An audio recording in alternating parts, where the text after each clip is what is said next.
right, so I got Doug Earl here, man. He's helped me out with my dryer. Like I said, we found out it looks like it might be an electrical problem.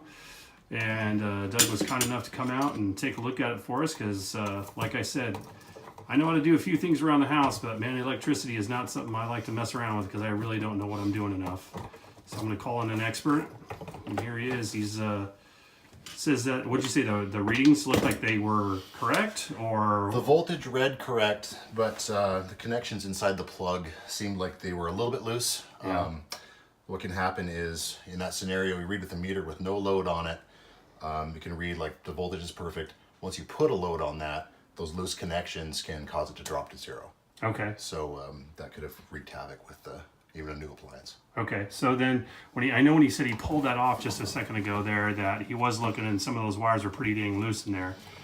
So would he just tighten them down, and you just going to test it again, and then what? I just retorque it and test it, and what we'll do is we'll put turn the dryer on, put it under load, and check the voltage after it's all back together. Okay. Now I know that the dryer is still not got the right whatchamacallit. What the hell is that thing called?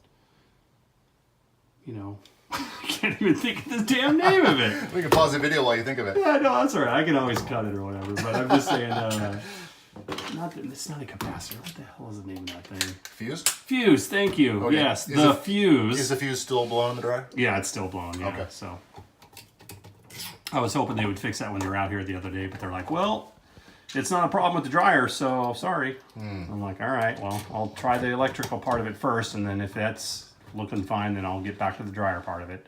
Okay. Dryer back in the spot. I'm gonna take a look in the that panel in the back of the dryer. Okay. At the connections of the cord into it. Okay. And make sure that's all sound as well. Okay. So we're just basically checking every possible point of failure. Okay. In this whole system and making sure that everything is good to go. So we checked out the part of the panel over here, and it seemed like it was all right. Everything seemed to be in order there. Or? Not even seemed. It's 100%. Okay. Yeah, your connections are great. Okay, very good. Okay, so inside these plugs, like a standard wall socket has the same thing. These are just much larger. Yeah. There is some brass contacts that are very springy. And so when the blade of the plug goes in, it relies on that spring tension to hold it and pass the electricity through. Plugs do sometimes wear out, especially if they've had a bad connection at some point. Okay. That can put a bit of heat into the plug. That can cause the elasticity of the metal inside the plug to degrade. Okay. And so basically, it just wasn't holding the blade of that plug well enough. Like I said, again, with the meter, it was with no load on it. Right. It read just fine. When we checked everything, got it plugged back in, read the contacts at the dryer, and they were reading zero, just as the technician had noted.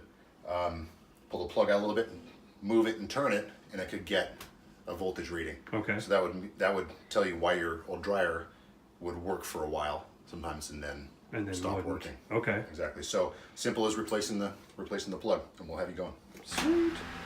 If you need some help with your electrical, make sure to give Doug a call. His information, bam, right there. And if you like what you've been watching, go over to YouTube and look for Wazwa, W-A-Z-W-A, and subscribe, like, and share.